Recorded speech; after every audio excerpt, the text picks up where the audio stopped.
This show is brought to you by its patrons. If you want to support the show, go to patreon.com/the Phileas Club and become one of the many who make this show possible. Thank you so much to those who already do. Hey everyone, and welcome to the Phileas Club. This is episode 131. We're in September 2019.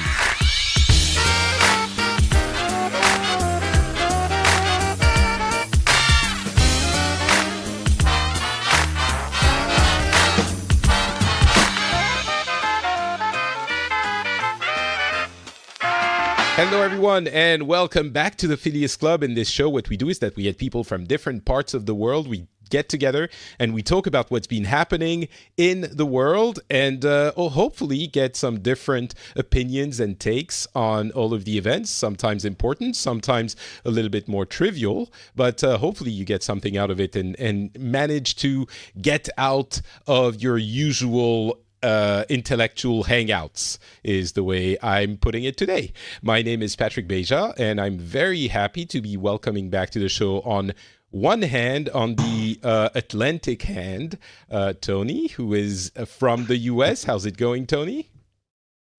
It's going very well. Thank you for having me. Thank you for waking up early once again, for being on the show. It's 7 a.m. for you, 2 p.m. for me, so I'm all fine and dandy. I hope you're awake. I have my coffee. I am ready to go. I didn't really get up early. I just have to readjust my schedule a little bit on these days. And you said we might hear your kids come and say hello at some point during the show. So I'll be looking forward to that if it happens. Well, it already did during the pre-show chat. At least one of them came in and gave me a silent hug, and the other one, I already gave him a hug before they head off to school today. Okay. Well, then we won't be able to give it to them live on the show, but I'll task you with giving them maybe not a hug because that would be weird, but a strong hello from the weird Frenchman you talk to on the Skype occasionally. Sounds good. Luís, you are from Portugal, and you are joining us again after a little while. How's it going? Hello. It's going well. For me, it's midday, so I'm good. Yeah, yeah, same with me. And I guess for you, it's still full-on summer, super hot in the southern parts of Europe, so you're staying indoors in the shade, right? No, not really, actually. Europe was affected by a heat wave this summer, but Portugal was mostly out of it. So, in fact, I've been having pretty bad weather where I live. We're still waiting for the summer. Okay, hopefully it will come because in Finland right now, it's like 23 degrees, which is, I don't know how much it is in Fahrenheit, but it's... For people who know centigrades, they would laugh at a 23 degrees temperature as being mild, but here everyone's melting and it's like, oh my God, the summer is still going. It's crazy. So I was complaining about the summer not having arrived yet because it's mid-20s. It's not in the 30s. So. Yeah, there you go. 23 degrees Celsius in Fahrenheit. Google tells me it is 73 Fahrenheit. That's not too bad. I really appreciate you saying that, Patrick, because I had no idea how warm, hot, or cold that was. But 73 is very, that would be very mild for me. We keep our house warmer than that typically. Yeah, I know. To me, yesterday we went to the beach with my wife just for a walk, and it was like 21 or 22. And I come from the Middle East. I'm originally from the Mediterranean, and I live in like 30, 35 degrees. It's fine. And 23, your body adapts, man. It's like 23 was so warm yesterday. It was crazy. So people can adapt. I was going to say change, but can adapt. So we're going to be talking about a bunch of things. I want to talk about the G7 summit. We're going to discuss a number of different topics, maybe even touch on Brexit very quickly, but we don't have Brits on the show. We'll do something with around Brexit at some point later in the fall.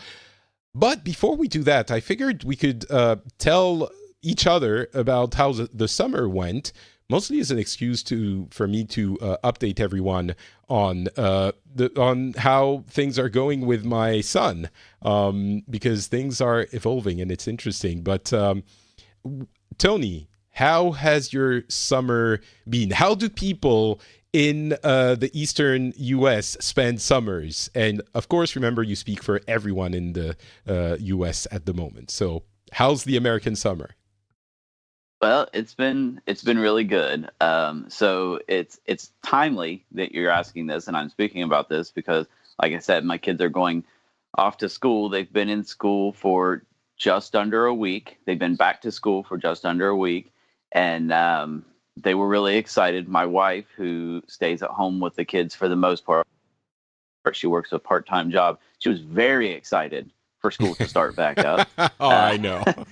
I can imagine. 3 kids. 10, 7, and 3 in the house with her. That can get to be a handful. But we did some pretty, I would consider it typical stuff for Americans, especially in this area.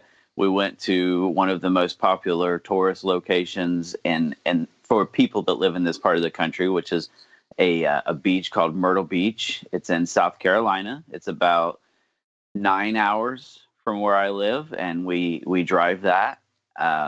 That's so funny. Americans, when they talk distances, it's like now 9 hours. It's a reasonable drive. For us, you would like cross the EU entirely, almost. Right, and that's definitely not a big chunk of the country. We go through. Let's see. We start in Ohio. We go through West Virginia, North Carolina, and South Carolina. We go through 5 states to get there.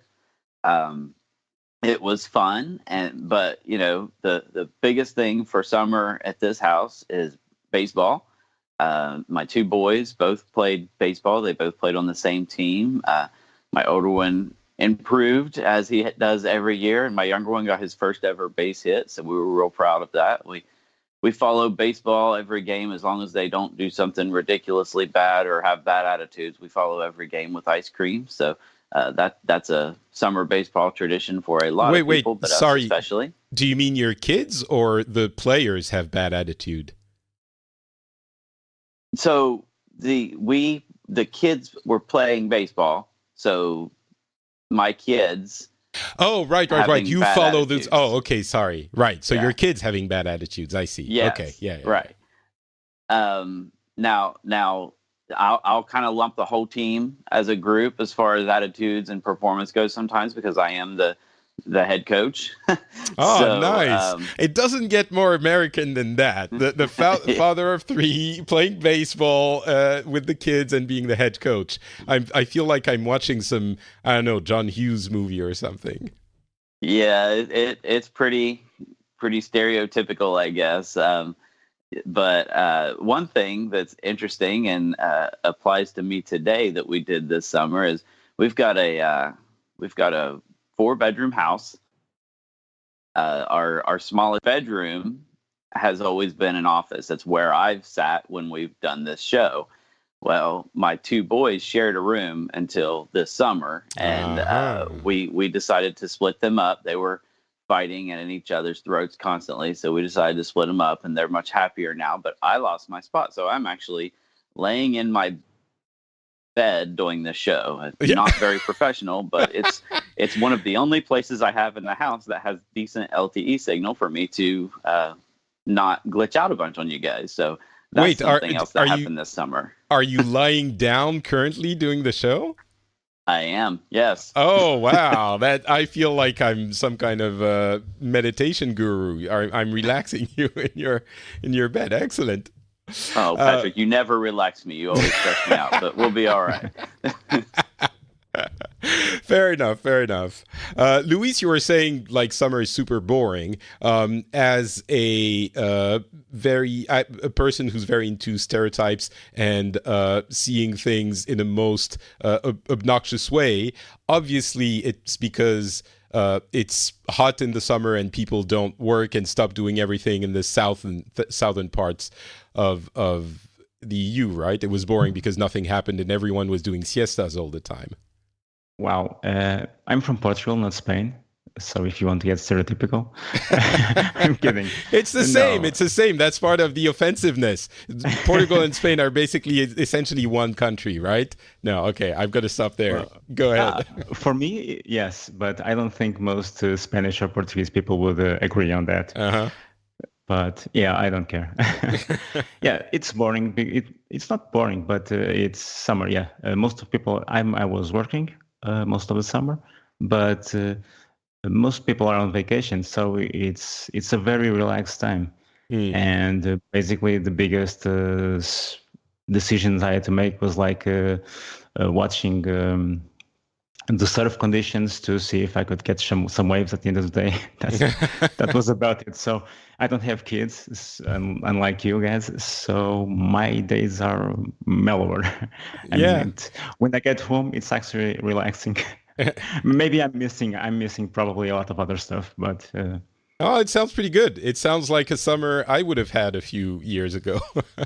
But yeah, talking about kids on my end of the world, I guess, it was great because I've talked on this show about how difficult it has been with the baby a few times.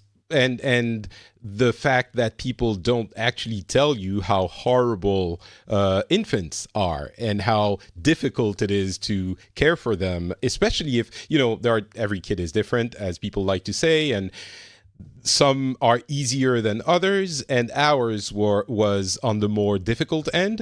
And we often joke with my wife that we're not made to be parents. And that added to the fact that he was a little bit difficult to deal with, made for a very miserable experience for a few months, a good amount of months. And it's gotten better and better and better. And now, for the past couple of months, I would say, midway through the summer, I realized that he had gotten really easy to deal with, and we're always like on staggered with my wife. It gets easier for her like a few months before it gets. She's always a few months in advance, and it was a lot easier for her a few months ago already. And for me, in the summer when he was away from daycare, he was here for a month. He was staying home all day for a month or so. And in the middle of that, I realized, he's starting to talk. He's a year and a half old now, and he's starting to talk more and more. He's repeating words, and he's communicating and understanding, and a lot more autonomous. And we can interact, and I can tell him to do stuff, and he tells me what he wants to do.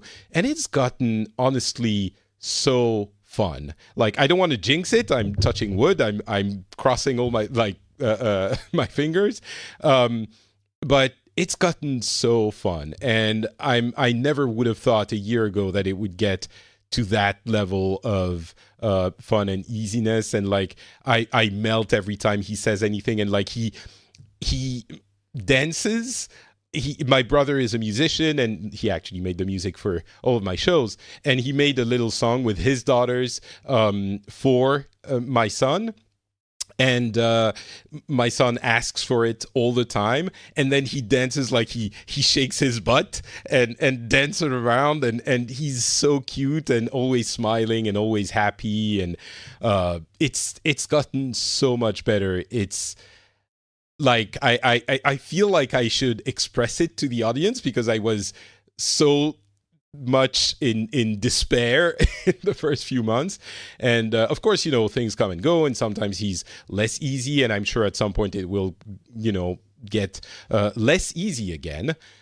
But at the moment, for the past few weeks, it's been a real pleasure and a real joy. Like, I feel like the people who have kids, who are happy about having kids, are living this kind of life. So it's going really well in that respect.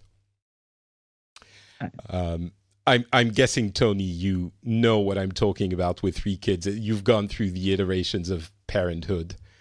Oh yeah, it's got its fun times and not so fun times. I will say, I'm sensing a little bit of a feeling of betrayal in you because you said no one warned you how horrible infants can be. So I'm not going to betray you, Patrick. I'm going to warn you ahead of time. You've heard of the terrible twos, right? Yes, I have. Okay, those are nothing compared to 3. I'm just going to tell you right now. Really? 3s are, all 3 of mine have been bears at 3. 2s have been the calm before the storm. So I don't know. So wait, what happens at 3? What happens at 3? They just get attitude and independence, rebelliousness, and they start screaming like in anger and things like that. So 3s are rough. Okay. How long does it last then? For all 3 of mine, it seemed like it went for probably about 6 months. Okay. And I think that's going to depend on how you approach it and how you react to it. But about 6 months of really rough times during their age 3. Okay. Well, I mean, the French education way is supposedly making the terrible twos a lot easier. Like, we don't have as many tantrums and we don't have as many as much of a hard time during the terrible twos. So I'm going to choose to believe that and hope that it actually applies to more than just the terrible twos. First of all, that it is real, that the terrible twos don't really happen if you do it the way the French... Listen, French people don't do many things super well. Food, wine, and apparently the children. So I'm going to choose to believe that we have it down on that end and that we're not going to go back to the horribleness of the first few months. But if it does, I'll give you credit, Tony. You will have warned me. I just hope that you are horribly wrong. Maybe more than I have on any topic, including world-ending political topics in the past. Well, see, now I'm curious, and this might be a discussion for another time, but I'm really curious what you do differently to address the terrible twos than what we might do or what any other country might do. So I'd recommend, I'll give you the short version, but I'd recommend a book called Bringing Up Bébé, which is a book written by Pamela Druckerman. She's an American author who went to live in France a few years ago, and she had a baby, and she's had more since. And she was very surprised by the differences between the way Americans raise their kids and the way French people raise their kids. And she chronicles that in her book. It's super funny, super well written, even if you don't have kids. I recommended it everywhere, I think, but I really recommend reading it if you have kids, of course. Even if they're grown up, it might be interesting, and even if you don't, because it's a fun, interesting book. But so she describes a lot of what happens there, but essentially what we do in it, you might think, well, this is what we do as well, but there's what we call a cadre, which is essentially a frame where the kids have limits, like this is what you do and this is what you don't do. And inside that cadre, they have more freedom than they might have otherwise, but the limits are very clear. And so it gives a lot of structure in a way that is apparently, I don't know exactly how it works in other countries, but in a way that is more defined than other cultural traditions do. And what I know for sure, I don't know yet how it goes for, the terrible twos for my kid and stuff like that, but what I know for sure is that in general, the image that people have about toddlers and young children in America and in other countries, it's the case in Finland as well. The kids are crazy.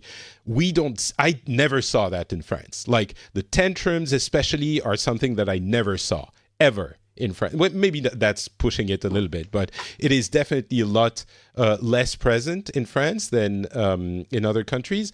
And they're, in general, I feel a bit more well-behaved. And I don't have a ton of experience. I might be generalizing, but certainly the kids I've seen in Finland were not well behaved. And in France, they were a lot easier, more, they would listen to what the parents would say and stuff like that. So I have to think that there's something behind all of that, and that idea of that framework seems to be the main component of it. But it's not the only one, of course. But yeah, so I don't know if that, yeah.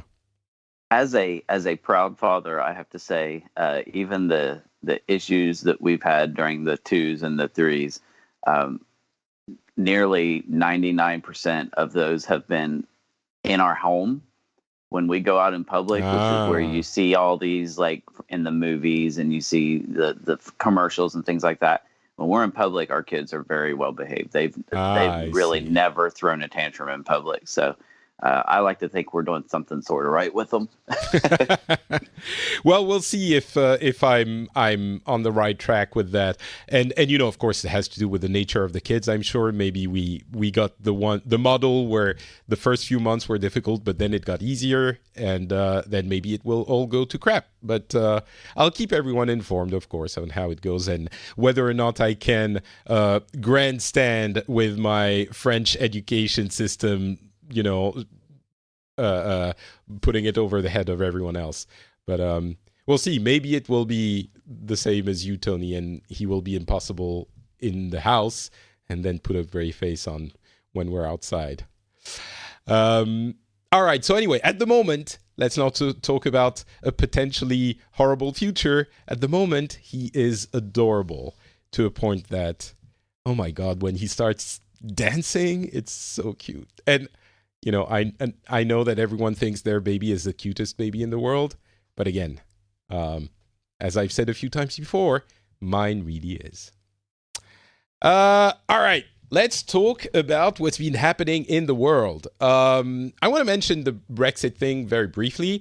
Obviously, it's been making the news everywhere in France, and every publication, the request that Boris Johnson put to the Queen, it's formally a request, but in practice she just accepts it, to suspend Parliament for a month in order to prevent parliamentaries from doing work that could prevent the no-deal Brexit if it actually happens towards the end of October, which most people seem to be up in arms because it kind of it is technically democratic, but it puts democracy, it holds democracy hostage, kind of. And I understand that a lot of pro-Brexit people are saying, well, whatever, this is what we need to do to actually implement the will of the people from that referendum. But I would argue, sure, you could do that, but it's no more democratic than making a new vote, which some people say would not be democratic. If that is acceptable, then a new vote should be acceptable as well. But anyway, that's my perspective on it. I wonder, Luís, has it been reported in Portugal? I'm guessing yes, but oh yeah, sure. Brexit is important here. How pro-EU is Portugal in general? I think it's very pro-EU. I mean, it's like any other EU country. Sometimes there are some disadvantages, and there's a tendency to blame certain regulations and certain taxes on the EU. But generally, we know that we benefit a lot from being there. So I think it's positive. And most Portuguese, I think, like most Europeans, don't really understand why the UK wants to leave. And I think we would prefer that the UK stayed in the EU, but I don't think they really know what they want. But yeah, I think that's a fair assessment. Or I guess some people want one thing and others want the other thing. Yes, but it seems very divided. It doesn't seem like there is enough consensus to make a decision either way.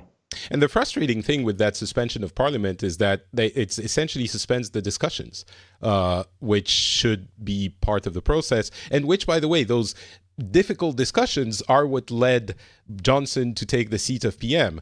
And now that he's there, he's kind of saying, nope, that's it, we're done, that's how we're doing it. And I understand at some point you need strength to implement something, but that doesn't seem like the right way to do it. I'm sure pro-Brexit people would have another opinion there. Tony, have you heard about this? It's very recent. It was like 2 days ago, but has he been making the news? I haven't seen it. Of course, it's different ways of obtaining news. I don't watch evening news on NBC, CBS, things like that, but I haven't seen it. The Brexit conversation kind of ebbs and flows. I figure once the date comes around, it'll be a big topic again. But right now, leading up to it, I haven't seen much about it. Okay. I'm wondering if you will. I think at some point it will. It's again, the Queen has accepted, I think, yesterday, as she was forced to, like that's protocol. But I'm guessing you might hear about it because it's kind of big in that process and it might determine the outcome. But aside from that, the biggest topic in the recent couple of weeks has been the G7 summit, which happened in France, and the next one next year is going to happen in the US. And going in, what was striking is that most people's assessment of the way it was going to go before it happened was, well, we don't expect much from that. The big topic is probably the Amazon fires, which I'm sure you've all heard about and have seen discussed, and what the G7 can do to address that, and a couple of others. And afterwards, people and publications were pleasantly surprised by the outcome, and in a very rare display of I don't want to say unity, but agreement. Most publications, no matter the political leanings, were saying, well, it seems Macron, the French president, played this one kind of right. One element which was interesting and that many listeners might have heard about is the tax on big internet companies, most of which are American, of course. And there's a new tax that was created a few months ago, and President Trump was, in one of his angry tweet series, was attacking that tax and threatening retaliation and a number of things like that, which, of course, him being the president, kind of got people a little bit, not scared, but concerned. And after the summit, because of a number of logistical and negotiation maneuvering, the tax has been accepted by Trump and other members of G7. That was mostly Trump and Macron, but the point is it will be negotiated, the principle of that tax will be negotiated on the OECD level, which is, of course, much larger than just France. And once that is agreed upon and that new tax is kind of expanded, it will be, compensated, the whatever they're paying now will be compensated to fit with the next tax, but the principle of the tax is accepted. And Trump accepted it and sort of was put in a position where things were smoothed over, which was reported a little bit as one of the main concerns, of course, at the G7 was the rise of nationalism, and a lot of countries participating in the G7 are currently in large disputes over pro-international relations or pro-national focus on national interests. And the discussions happened because there was clever diplomacy. Essentially, it said it went in saying diplomacy is no use in these situations and diplomacy is dying. And the real masterstroke of Macron and the G7, the way they were held, was beyond the fact that there was not one unifying declaration at the end of the G7, which no one would have agreed on. The bilateral talks, multiple bilateral talks, were somewhat fruitful, and diplomacy showed that it is important and it can work even in this context. So I think that was a rare instance of hopefulness, is maybe a little bit strong, but positivity in those, big supranational instances that often these days have become a little bit disappointing. So that was the way it was reported on, and again, quite uniformly so, even for publications that are that don't usually agree with the policies of Macron. So that was surprising, and I think kind of a good thing to see in that world of ours. Luís, have you heard anything about the G7? Well, a lot less than you. It's reported. Well, it was in France, so fair enough. We like to look at ourselves as everyone does. Yeah, but even here, I think they talked about more about Macron. So oh, really? Okay. In what way? Positive or negative or? Positive. I mean, he gave the impression that he achieved something. So at least at least I can give.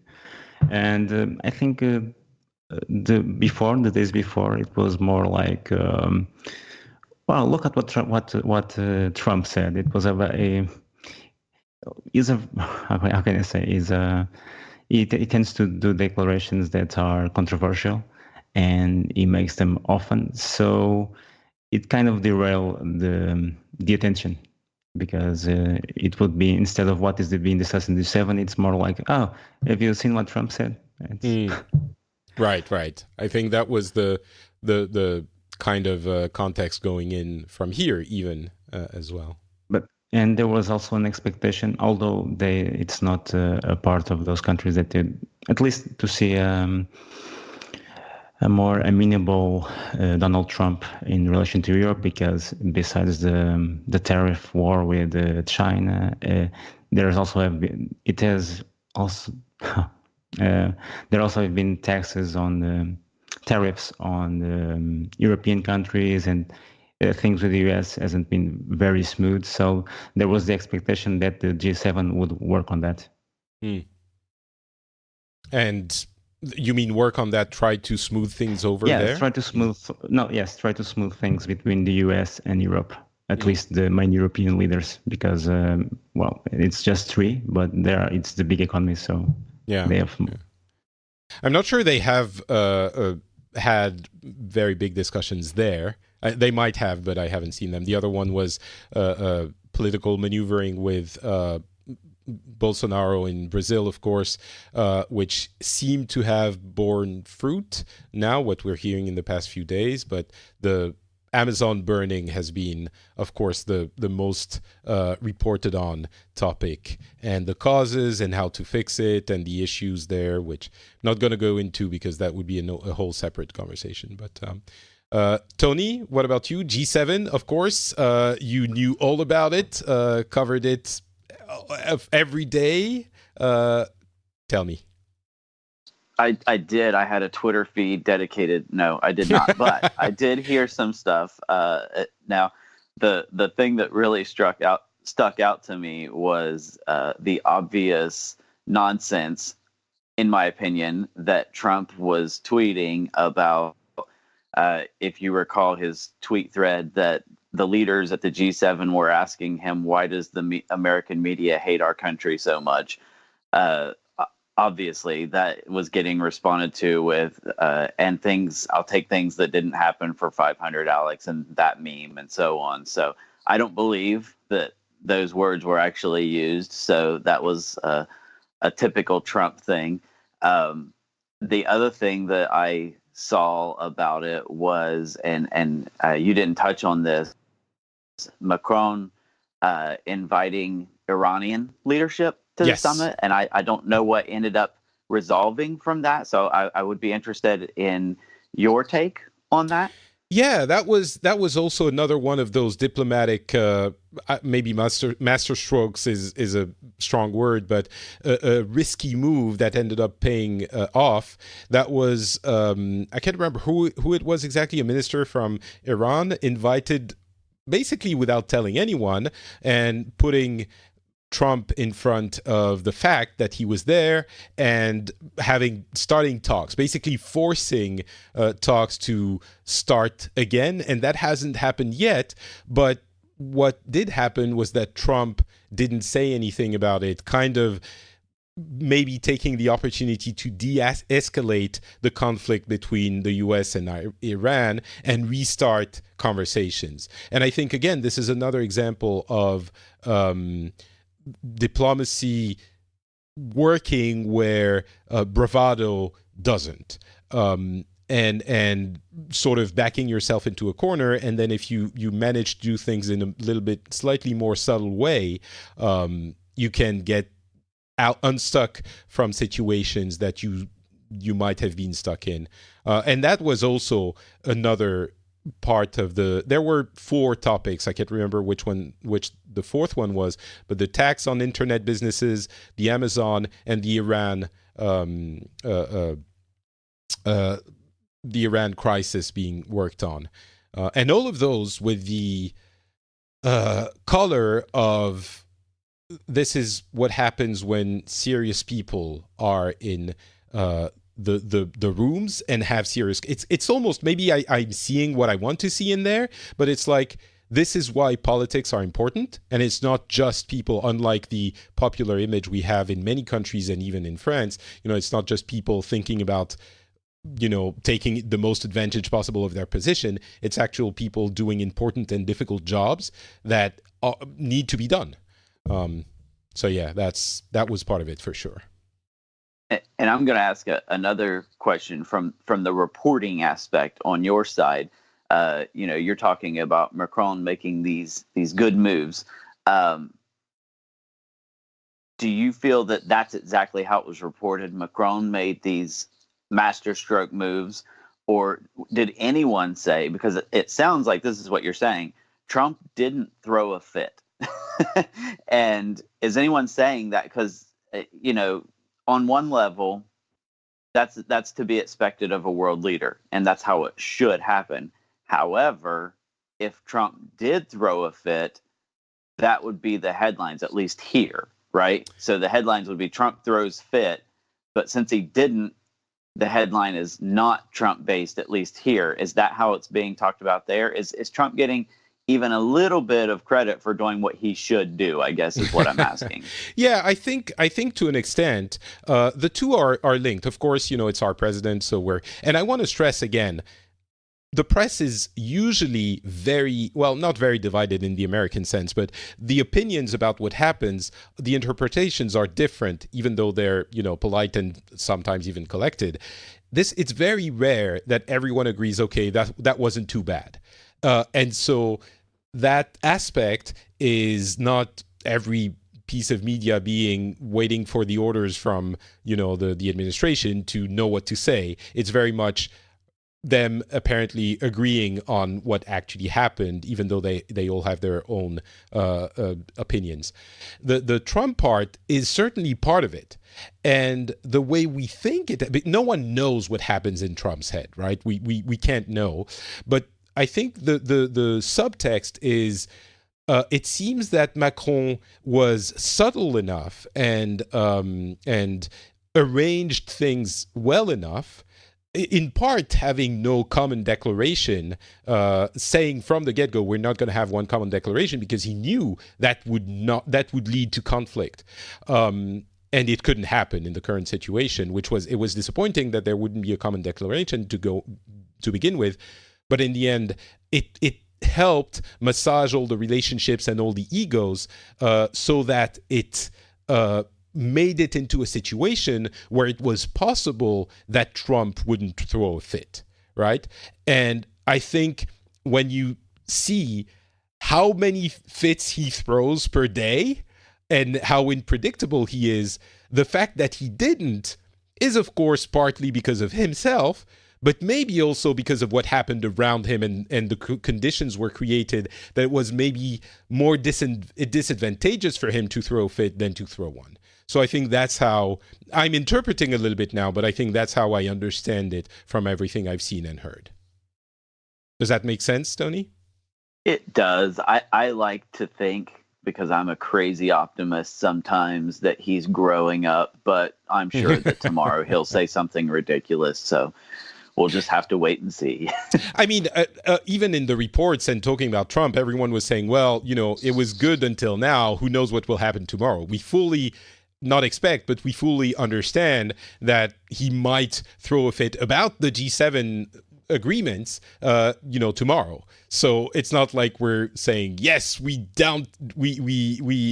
managed to tame the crazy beast and now he will be reasonable forever. Obviously, that's not what is being said. It's just one successful point in time. And whether or not he's growing up, I don't know. I mean, when you look at his Twitter feed, it doesn't seem like he's changed much, but maybe. All right, so that was the G7. Let's go to Tony. And I do want to ask, before you talk about sports, which I'm really looking forward to hearing about, I do want to ask about the events of the summer and the mass murder. The mass murders happening with that nationalist and white nationalist, white supremacist color to it. The messaging was very much those murderers doing it because of that ideology that and the it's essentially racism. And for me, and I think for many people, it's clear that even if you want to say that the current xenophobic discourse in America and in other parts of the world, I'm not saying that it's not happening elsewhere, certainly it is, including in Europe, many European countries, and those people getting in power through that rhetoric, it's very difficult for us to dissociate the relationship between the two. And people have been talking about it for a while, but now it's not the first time. Many times it has happened in the U.S., and mass shootings have happened in the U.S. where the perpetrators were saying, even mentioning Trump by name. And of course, it's not like Trump went out and said, you should go and kill people. I think everyone understands that. But I wonder how someone who... I don't want to say you support Trump because I don't think that would be quite a fair characterization. You vote for him for personal reasons. I would say I support him as the president, and he does have policies that I agree with. However, my support isn't 100%. I don't support everything he says. That's probably an accurate statement. Okay, thanks for the clarification. But talking specifically about, I guess you would agree, he certainly puts a heavy focus on immigration and talks about it in a way that is extremely inflammatory. And the idea that there's an invasion and that, the shit countries and all of that, it seems to me pretty clear that leads to... The whether or not he's actually racist or concerned about the culture of his country and the identity of the country, I think could be up for debate. I would have an opinion about that, but we're not going to solve that issue today. What I want to ask you about is that kind of rhetoric does create... It's at the very least, I think, irresponsible because it emboldens those kinds of people. And that argument has been made before, but I think it's a lot more defensible as an argument. It holds more ground now that we've seen multiple times mass shootings with perpetrators invoking these kind of ideas as their motivations. Now, of course, they're crazy people and crazy people do crazy things, but I think it's a little bit easy to separate the two that broadly and say, no, it has nothing to do with it. So that's the way I approach it. I wonder how you, from the other side of the great American divide, approach that specific question. Sure. I want to start by just making a clarification, just because you used a couple of different words, and I want to make sure that the details are there, because I don't know if it's getting garbled through the trip over the Atlantic or what. But we've had 3 major mass shootings in the last, few months. The 2 are probably the ones you're referring to.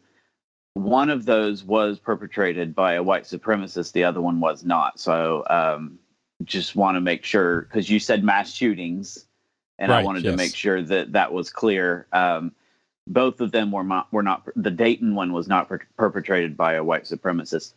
The third one, kind of came and went very quickly because it turned out it wasn't a true mass shooting in the typical sense. It was actually a police raid gone bad. I don't know if you were referring to that one as well. No, that one I don't think I've heard about as much. Okay. Well, that's because it wasn't a narrative-fitting mass shooting. It was a police raid that went south, and the criminal that they were trying to arrest fought back. But okay. Now, for the one in... where was that one? The one by the white supremacist, El Paso, I believe. I do agree with you. I agree that the rhetoric, the anti-immigration rhetoric, is irresponsible. I agree that it can embolden people that already have that mindset. So I think we're on the same page there. I also don't believe that the people with that mindset, though, that they are, I don't believe they are just going out and doing these things because of that rhetoric. And you said that. They're going to do crazy things anyway. I think the important word is it emboldens them. In their minds, it gives them ammunition to do this. Maybe that's a poor choice of words, but in their minds, it emboldens them. Yeah. I agree with you when you said, you don't think Trump wants them to do that. I absolutely don't think that he wants them to do that.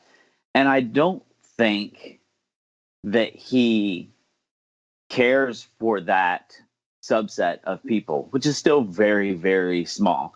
They're making the most noise because they're doing the most damage. But white supremacy is a very, very small percentage of the population. It always has been. It's louder now because of the internet, which allows them to band together and talk to people that share their views. You know, it used before, and not to blame the internet, but it really is a thing. Before that, it was the kooky people in the town that no one wanted to associate with. Now they can find these places on the internet where they can share their views with other like-minded individuals, and it creates a boldness in them to go out and be loud. Right. So, but I 100% agree that the rhetoric is irresponsible. I wish he wouldn't say all the things he says. I think he can get the point that he's trying to make across without using the ugly words that he uses, because I don't think the root level point that he's trying to make is necessarily wrong. I believe that legal immigration is a good thing for the United States. I believe that there's a process for that, and I believe that illegal immigration is not good. But like I just said, he can make that point without using the ugly words that he uses. So I think for the most part, and you may have some retorts for me, but I believe for the most part, we're on the same page. No, I think, yeah, I'm honestly, I didn't think we were going to be as much on the same page as we are. But yeah, I think we're mostly on the same page. We could argue endlessly about the realities of illegal immigration, but that would be a different topic altogether. I think what we can agree on is kind of the famous Spider-Man line, with great power comes great responsibility. And obviously Trump and many other politicians like him have great responsibility. And when you misuse that responsibility, even just in words, it does have consequences. So if what they're doing is irresponsible in that sense, we all wish they wouldn't do that. So I think, yeah, if we agree on that, we're pretty much on the same page. And Luís, I saw that Luís was unmuted, so he may have something to add before I continue. Go ahead. I just think that you said that the way he chooses his message is not the best, but I think that's the point. He chooses that message. He could say that he could talk about immigration in another completely different way, but he chooses to use the most inflammatory rhetoric possible. Yeah, inflammatory rhetoric, when you see a manifest from a white supremacist and you see Trump rhetoric, and there are parallels there, it's difficult not to be at least very, very disappointed. Yeah, I can agree with that. I think, though, with Trump, a lot of the issue is we attribute to him evil or malice where there should be, what's the right word? Incompetence. I hate to say that. He is the president of the United States, but yeah, that's the thing. At some point, the incompetence becomes your responsibility. You're held accountable when you're the president, even for your incompetence, right? Like that's right. Yeah, and I am. I can't hold him accountable except for with a vote. But that's how it works. I am holding him accountable right now. But I think there's two reasons why he says the things he does. One of them is his mouth or fingers move before his. I don't even think he takes the time for his brain to catch up. He just says what is right there at the tip of his tongue. It just comes out.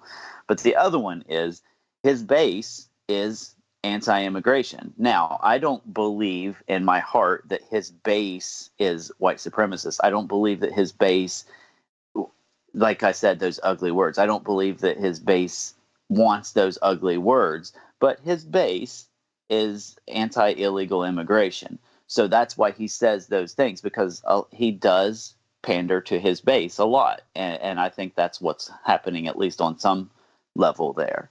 Yeah.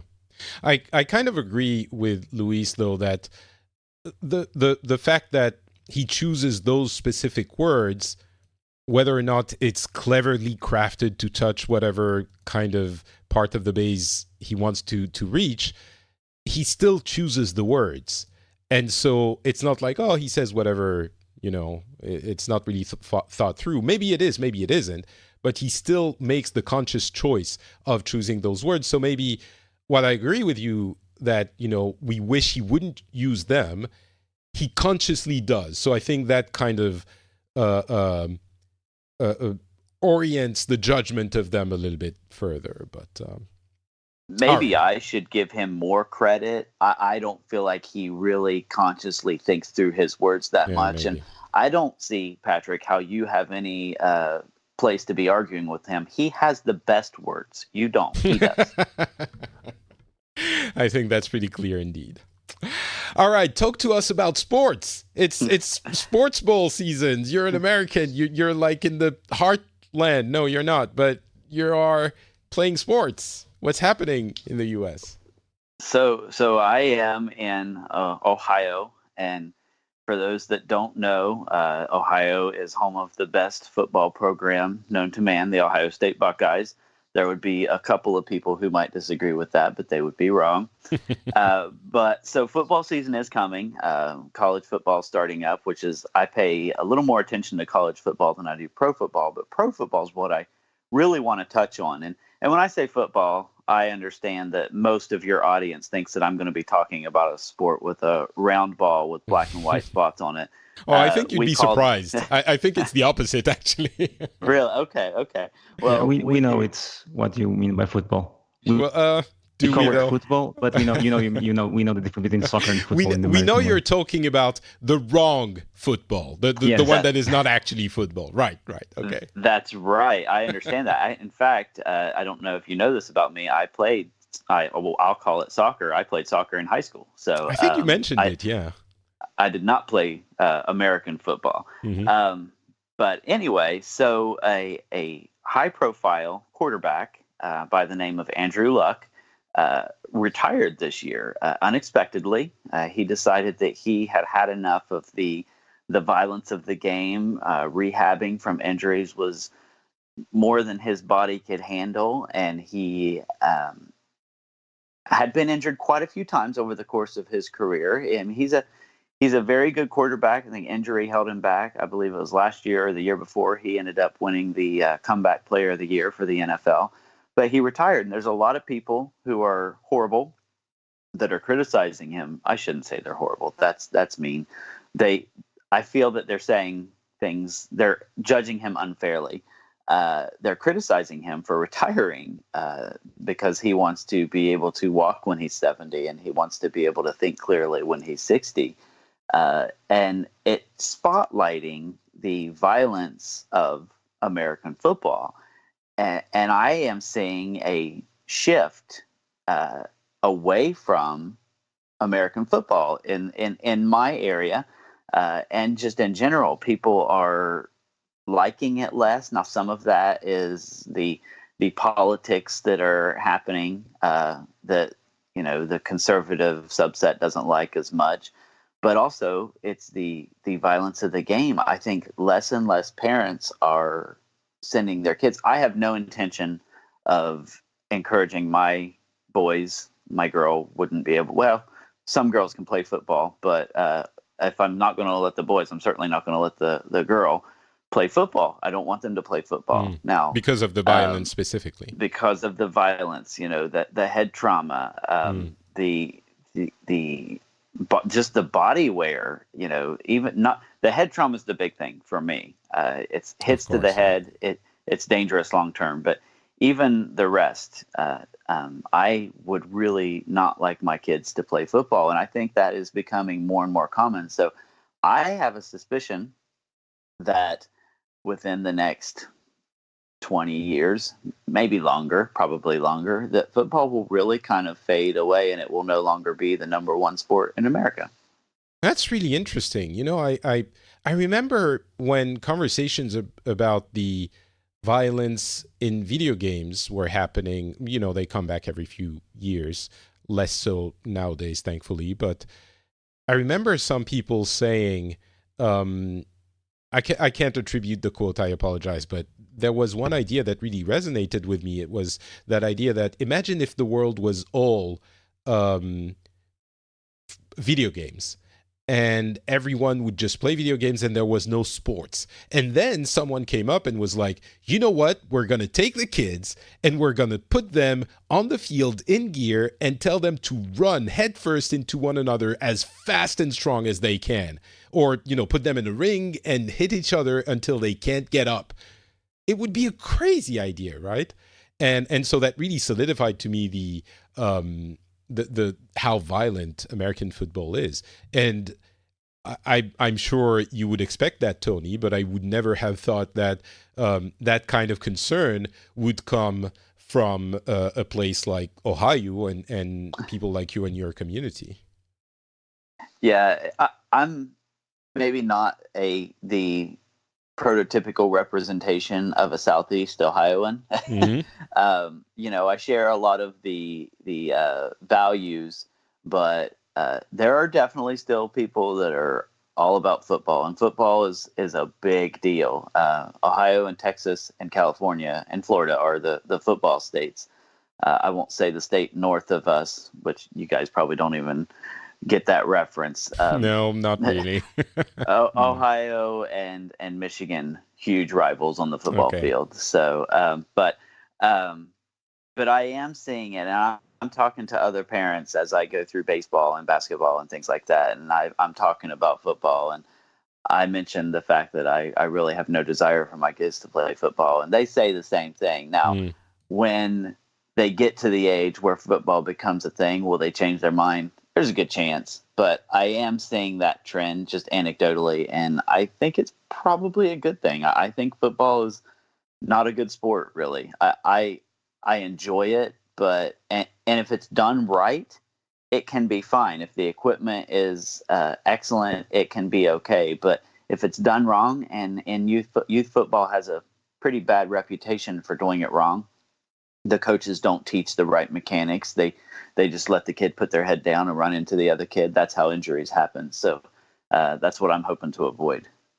Tony, don't you think that it will be likely that the rules will be changed to protect the players more, and instead of football losing its appeal, it will simply be a different sport in a few years?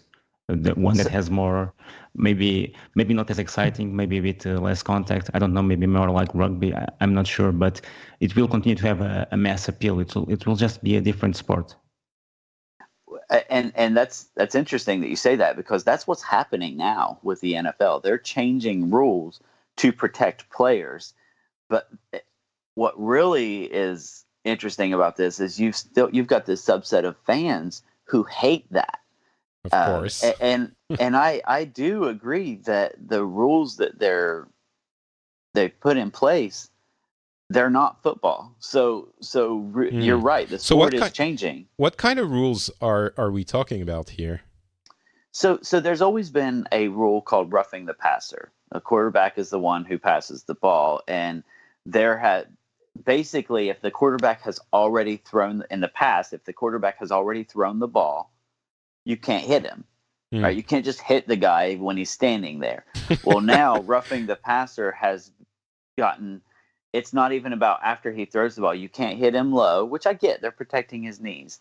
You can't. The joke is you can't touch him. You can't breathe near him, because if he decides he's going to fall down, you're going to get a penalty. And in some respects, that's kind of the way it is. I mean, if they touch the quarterback nearly at all, they're calling roughing the passer. And so they are changing the rules. They've changed rules where they've got vulnerable receiver. The receiver goes up to catch a ball, and he's vulnerable. He's in a position where he can't protect himself from a hit. And if the defensive player just smashes him, they're going to get a penalty call. I agree with that, but it has changed the game. But it's not football anymore. Right. So it's a very astute observation, Luís, that you would say that, because it is changing the game. What's interesting is other sports have gained in popularity. Real football has increased in popularity in the United States, and lacrosse has actually increased. And I think if rugby made its way over here in any meaningful way, it could probably increase in popularity as well. But your perception that you were telling me that you wouldn't want your kids playing football. Would you like them to play football if it was safer, even if you didn't like the game so much? So it's actually, my mindset is kind of the opposite. I really do like the game, but because it's not safe, I don't really want them to play. I would struggle even if it was safer, because it is, even with all the protective gear, it's the most violent of the game. So there's the most likelihood of injury, a blown ACL. Even with all the gear in the world, you hit the knee right, it's going to blow out. So I don't, but having said that, you can do the same thing in baseball and basketball, but those are the sports that we're focusing on in my house. Baseball and basketball, they're less violent. Anything can happen in any sport, but those are the ones that we're that's focusing the on. thing. Any sport can have injuries and accidents. Obviously, things like rugby to an extent and American football, that's a lot more likely. But I think, there could be a way for American football to change and be less violent. And there will always be some people who will say, you know what, this isn't the one I like. But it would still be a sport, a slightly different sport. Maybe it would even splinter. But it would take a long time before the NFL is less popular than another league where they have the traditional old school football. But anything could happen. It doesn't mean that the changed American football can't exist somehow. But obviously you're going to have some people who are going to go #NotMyFootball, right? They're going to be like, sure. This isn't. But that's really interesting. Thanks. I didn't think that was where you were going to take us. So thank you, Tony. All right, Luís, what's been happening in Portugal? In Portugal, well, not much. There were two things that are the major news this month. One was a strike from truck drivers. I think you have a lot of that in France, a lot of strikes. We're not as used to it here. Does someone have a phone near their microphone? I'm hearing a lot of cell network static. There you go. That's better. Sorry. Okay, yes, this was probably mine. Okay, that's weird. We do have a lot of strikes and truck driver strikes in France. Yes, that is indeed. After, food, wine, raising children, it is our fourth specialty strikes and truck drivers strikes. Okay, so we have the right idea then. And usually when there's a strike that affects a lot of people, like public transportation, doctors, nurses, usually there isn't a very well, the public doesn't like that because it affects all of us. So it's there are strikes that are easy to garner public support.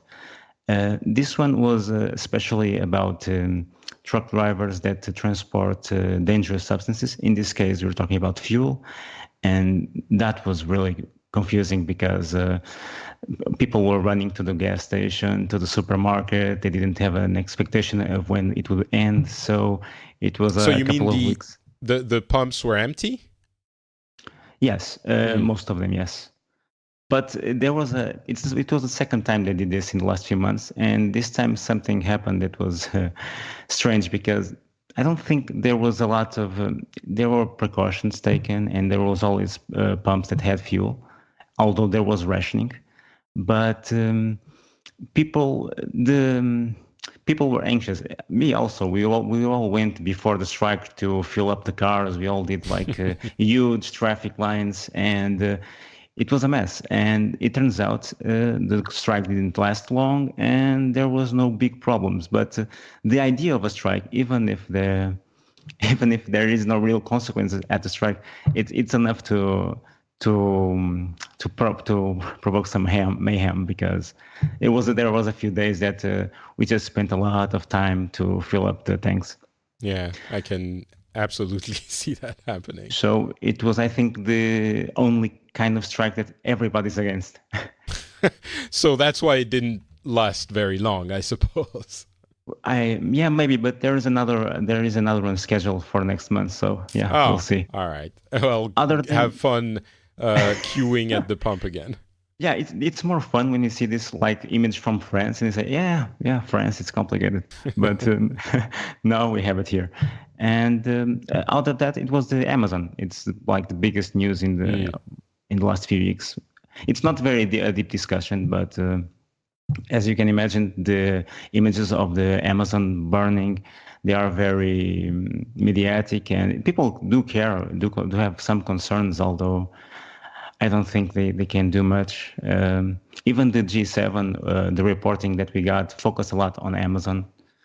So it's a very complicated issue. I don't think it's a bit like global warming because it's in Brazil, and Brazil, I think it has the right to do whatever it wants. But at the point, there's the point that an individual country starts to having responsibilities about other countries, about the impacts it has, and maybe it's just not a Brazilian decision to make.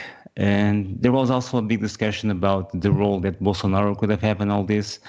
I'm not sure if it did really have an impact, but the message that we got was that Bolsonaro weakened the how they call the laws that protect the environment. And that's why we're having these fires. But I'm old enough to remember that this happened before, and we've been discussing the shrinking of the Amazon for at least, 20 years. And the situation gets worse. And maybe there are some presidents that have more of an influence than others, but I think that the problems are systemic. And I think usually it's shown more. It's a lot of the show and outrage about what's happening and how someone should do something, but then it goes away and people forget about it for a few years.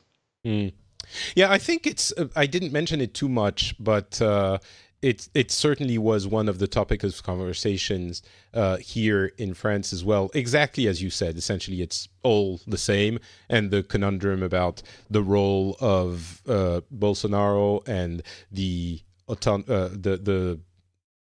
rights of Brazil to do what it wants, and at the same time, the fact that the influence of the Amazon is global. So how do we deal with that? Mercosur is there was a trade agreement with South America that Macron threatened not to sign, and that kind of had an influence into kind of forcing Bolsonaro's hand into maybe accepting aid from the EU, an aid that was very small. It's like 20 million euros.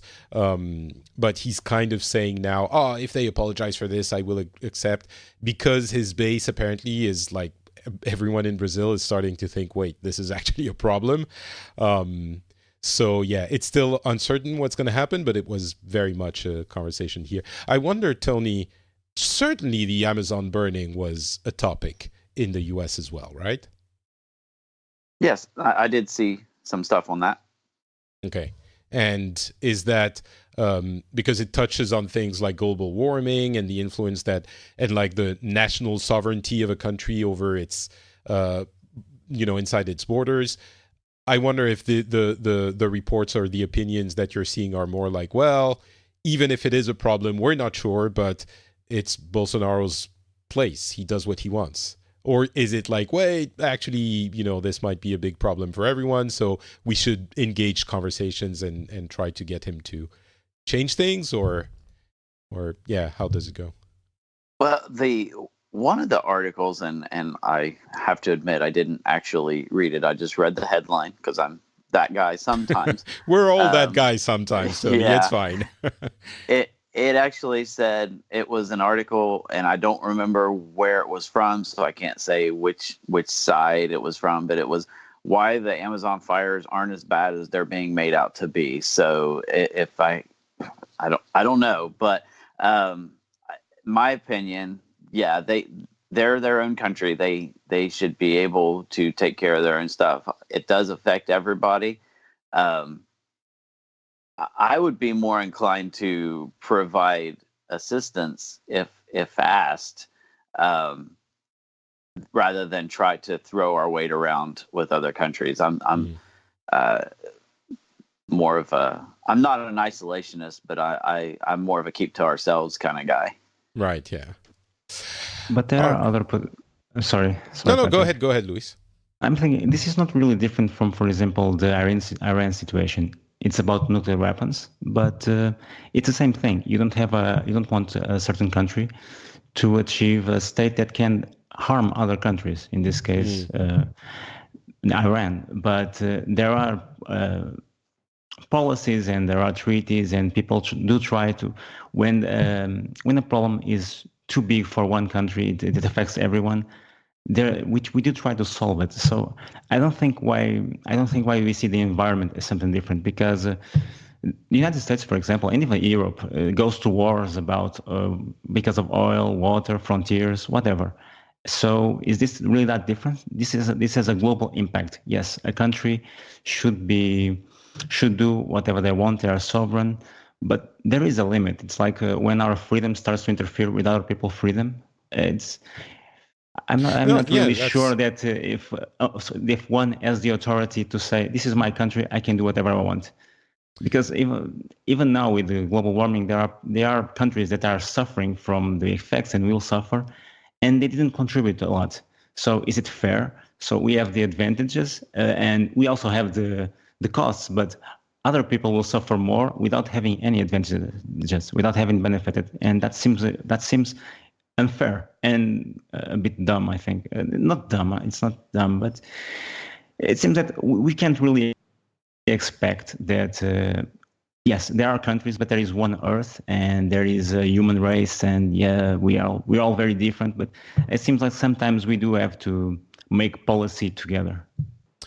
The one, I mean, I agree with everything you're saying, but the one thing that seems to me like it will resonate a little bit more with Tony and maybe people like him is that parallel with, if Iran is getting the bomb, then we force ourselves into that conversation and we try to shift things there.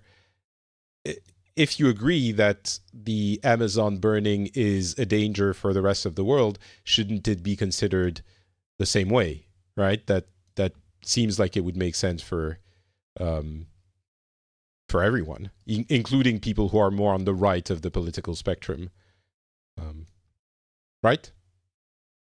Sure. So here's my take on it, which I don't I probably shouldn't even talk about it because I don't have all the details of the effect of the fires.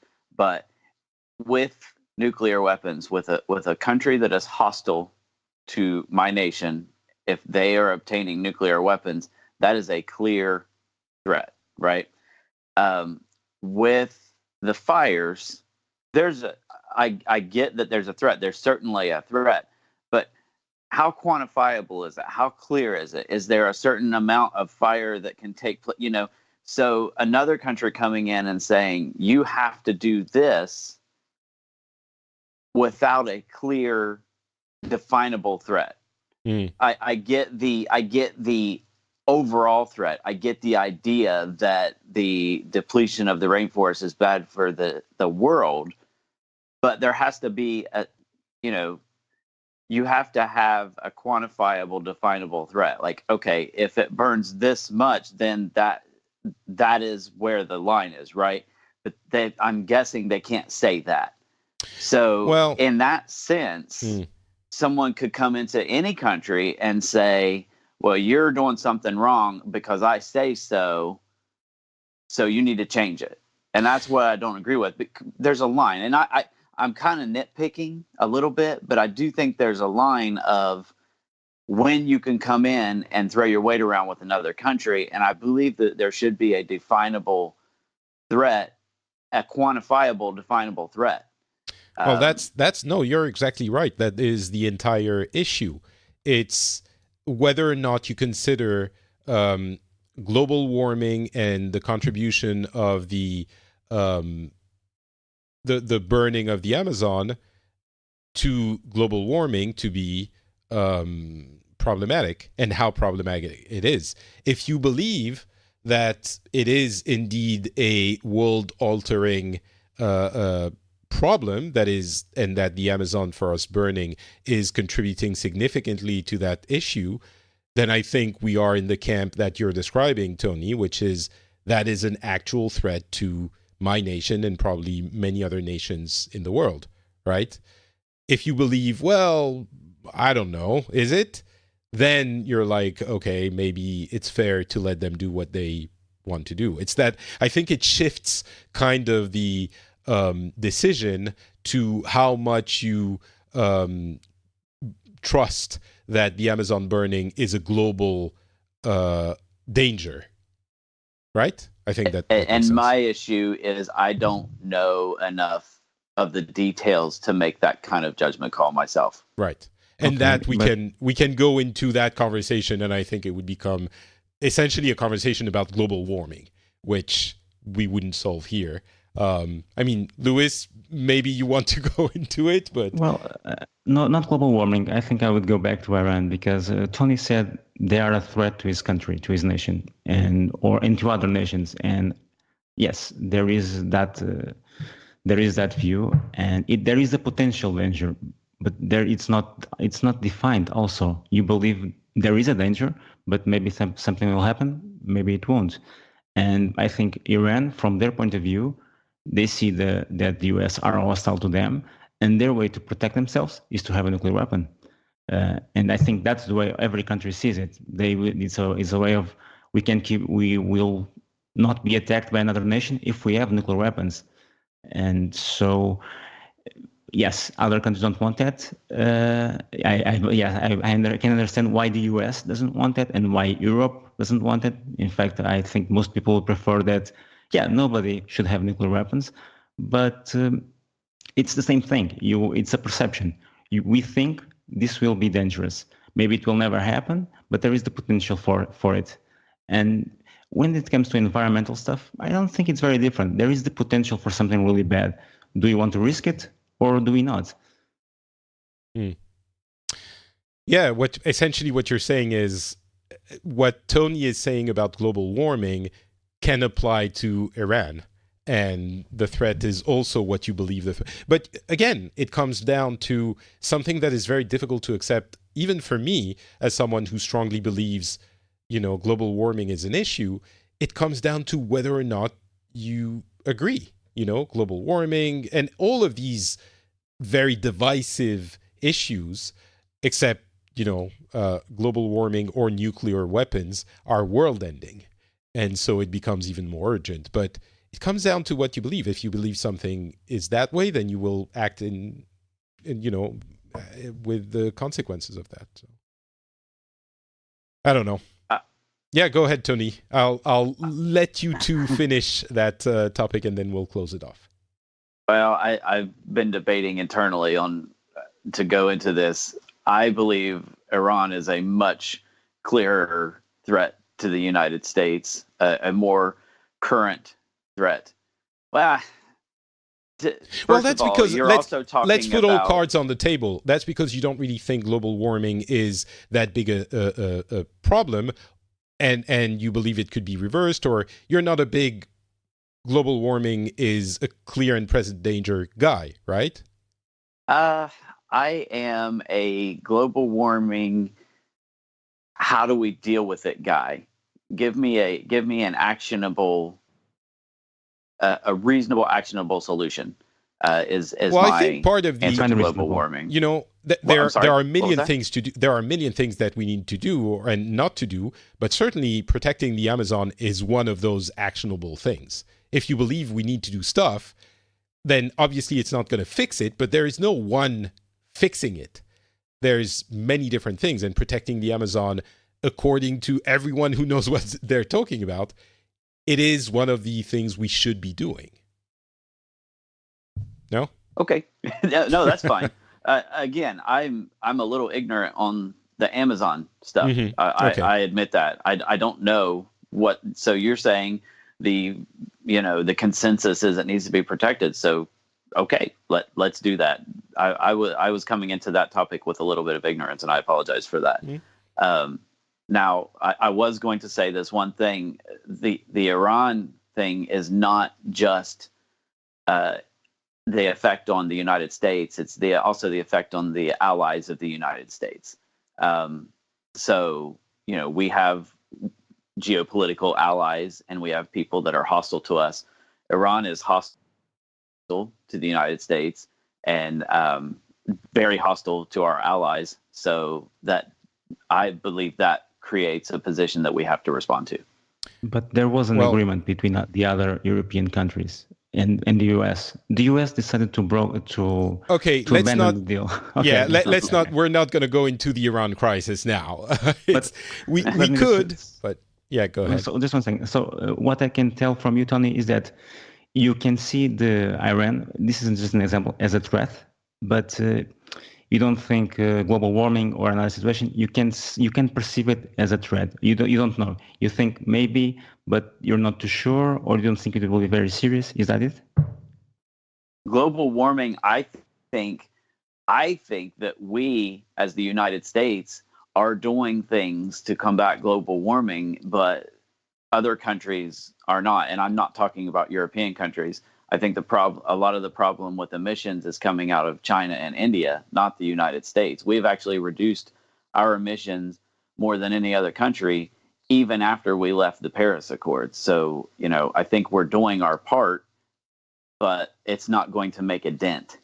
So until we get the whole world on board and we can find a way of tackling it without crippling our economies, I'm all for it. I believe that it's a danger. I believe it's a threat, but we can't do it by ourselves. Europe and America and the Americas can't do it by ourselves. We need to get the other countries that are causing the vast majority of emissions on board as well.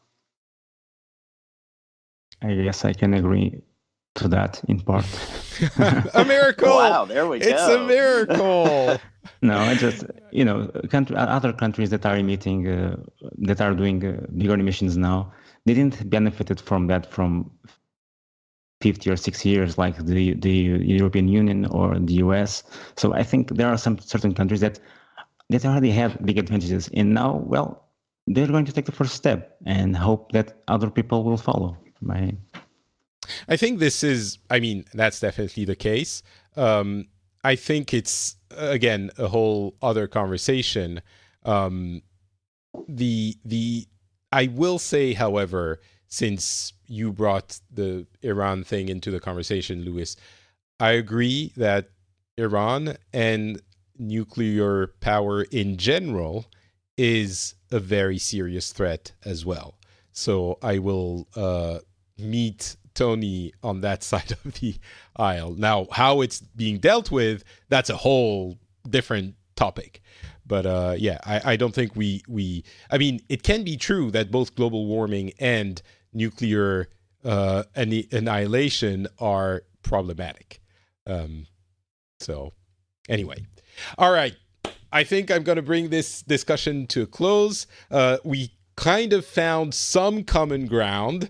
So I'm going to stop before we actually start tearing each other up. But thank you both for being on the show. That was super interesting. Before we leave, do you have anywhere you want to tell people to go to find you? And I mean on the internet, not necessarily in Ohio specifically, Tony. Do you do anything on the internet? There's your Twitter account, of course. Yeah, I am on Twitter. I'm at Tony Staley on Twitter. I tweet coaching, basketball coaching things have been a lot of what I've been doing lately, which I'm not even in basketball season, but I do some sports stuff. I do a little bit of politics stuff. I do some fintech stuff because that's actually my day job. But sometimes I kind of lurk. I go through ebbs and flows, but that's where you can find me. Excellent. The link will be in the show notes. What about you, Luís? I also have a Twitter account. It's the other Luís, but I'm not very active on Twitter, so you might miss me. Okay, well, it will be in the show notes as well. And if you catch him when he's there, then say hi. I'm not Patrick on Twitter, Facebook, and Instagram. I am also on FrenchSpin.com, where I put my shows. There's the Phileas Club, and there's Pixels, where we talk about video games. Of course, if you enjoy the show, you can support it on Patreon at patreon.com/the Phileas Club. Many of you already do that, and I appreciate immensely. Thank you so much. I hope you continue to get something out of this show, a little bit of reason in an ocean of anger and divisiveness, and the proof that the reality is sometimes we can just talk. Just let's talk. Let's converse. And we'll see that maybe we're not actually all holding hands and having fun and being super friendly to each other, which in this case, in this show, we are. But at least we can understand each other, and that's important. That's the most important thing, I think. So thanks for listening. Thanks for supporting. Again, patreon.com/the Phileas Club. You have the link in the show notes, and we will see you in a few weeks. The next episode should be really interesting. We'll see if I can make it happen. I don't want to spoil anything, but I think it will be really interesting. All right. Talk to you then. Bye. Maybe I should be recording this. My problem with the way the world has evolved in the past few years, because of the internet, because of what you were saying, Tony, is that the fact that we disagree on some things lead us to believe that we disagree on the fundamentals of everything. And what I like to do is to show people that we can agree on some of the fundamentals, because even though it doesn't actually solve the problems, and of which there are many, of which there should be solved, at least it opens the door for, at some point down the line, having a discussion about those problems. And since people don't think that they can, agree on the fundamentals of anything, they don't engage further. So that's why I sometimes, it might seem like I'm focusing on that instead of but wait, this is like global warming is the real problem that we should be discussing. Does that make sense? Sure. One thing that I think is interesting in my experience doing this show, and I think this show's probably part of it, but people can evolve, people change. I have evolved somewhat on global warming. When we first started doing this, I was a show me how much humans have contributed guy. Mm. And what has changed isn't necessarily my knowledge of how much humans have contributed. It's that does it matter? Mm. I mean, not does global warming matter, but say humans, I don't know if humans are responsible for 100% or 10%, but does it matter? It's obviously a problem that needs to be addressed, whether humans contributed to it or not, Right. And I get the idea that some people might say, well, if humans didn't contribute to it, then we can't fix it. But if lowering emissions can help, even if we were only responsible for 5%, then sure, let's do that. So that's kind of how my take on it has changed. It doesn't really matter what caused it if it needs fixed, right? So I may not be towing the line as far as the global warming people would like, but I think I'm on the same general page that it does need to be fixed, whether whoever's responsible or whatever's responsible for it. Yeah, that's interesting. And that's kind of what I'm hoping will happen in because as much as people on the left like to think it's all, the responsibility falls on the people on the right, and I think obviously it's the same on the right, I have also come to understand a lot by talking to people, like you and like others on this show who explain to me what they think. And I mean, that's the premise of the show. I'm rehashing stuff now, but it actually works both ways. And I think it's beneficial to everyone. So anyway. May I interrupt? Oh, no, please. Always do. You don't have to ask, otherwise you'll never speak. I just wanted to say that, and I'm not sure when I heard Tony in the show for the first time, but it was one of those. I'm sorry, Tony. I'm going to talk to you directly. I disagreed about everything you said, and I still do. I think if we talked about other stuff, we have very different views of the world. But I didn't really like you at all on that first time. But I've spoken to you a couple of times now, and it's small interactions. But yeah, now I may not agree with you, but I would be a lot more inclined to discuss things with you and to accept your opinion that I was before. So hopefully I'm making some progress too. Well, oh my God, this is that. You'd be surprised how when I hear that people don't like me. So I get it all the time. Yes, but I don't know you. That was just an impression because you believe on really different things than I do, and it was not fair. And you have to understand, it's like I wasn't even making a judgment about you. I was making a judgment about a stereotype, I think. And now I see you more as a person. And I don't think Patrick would like that. Yeah. Are you kidding me? I'm literally getting chills. You know what you're saying, and I might keep this in at the end of the show. And it's like I've expressed on the show before the idea that I don't know if what I'm trying to do with this show is useful or working, because I get a lot of negativity out of the world and I don't see it making any, obviously, it's not going to change the world, but it's doing a little thing. And what you're saying, Luís, is exactly what I think is important to do and trying to do. So you saying that at moments when I'm thinking, is it really, like, does it work? Is it worth it? Should I bother? It's like literally giving me chills. You're validating everything I'm doing now. So thank you. Baby steps. And it can be, it turns out actually we are all holding hands and we're friends. I didn't realize, but it's working. So no, but sometimes I think it's all happens to all of us, but I can be fundamentalist without realizing it. I think I'm being the reasonable one and not the other person. And I think this show and things like this helped me to, maybe I wasn't so reasonable as I thought. That's my position. I think we all think of ourselves as a reasonable person, but sometimes we are not. And I think it's helping me.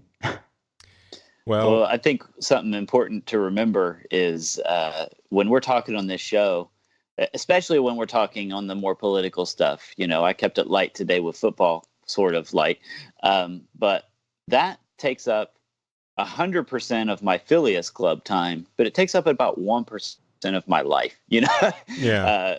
My life is all about my kids and my wife and work and to provide for them. So this political disagreement stuff, we could probably hang out and never talk about that stuff and have a wonderful time. In fact, I'm sure of it, because it's just such a small part of what I actually spend my time on.